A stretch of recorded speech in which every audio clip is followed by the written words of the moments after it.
ఒక మాట చెప్పండి అన్న, ఉద్యమంతో సంబంధం లేని వాళ్ళందరూ రాజకీయ భోగాలు రాజకీయ లబ్ధి పొందుతూ ఉన్నారు.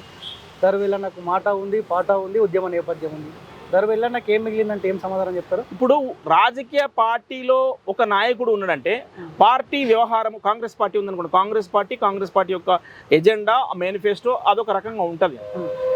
ప్రజాస్వామ్యబద్ధంగా ఉండాలి, రకరకాల మేనిఫెస్టోలు పెట్టుకొని పరిపాలిస్తూ ఉంటారు. పార్టీ యొక్క ఒక ఎజెండా అది. కానీ ఆ పార్టీని వాడుకోవాలనుకుని పోయినటువంటి నాయకుడికి ఏముంటుంది ఎజెండా? వాడు స్వార్థపరుడే కదా.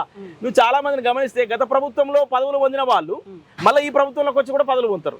ఇలా ప్రజలు అడుగుతూ ఉంటారు, అక్కడక్కడ అడుగుతూ ఉంటే ఏందన్నా ఇంత దుర్మార్గం ఉంది, వాడు అక్కడ పదవులు అనుభవించి మళ్ళీ ఇక్కడికి వచ్చిన తర్వాత కూడా పదవులు అనుభవిస్తున్నాడు, ఇదేం నీతన్నా అని చెప్పేసి కొంతమంది పాపం దౌర్భాగ్యమే.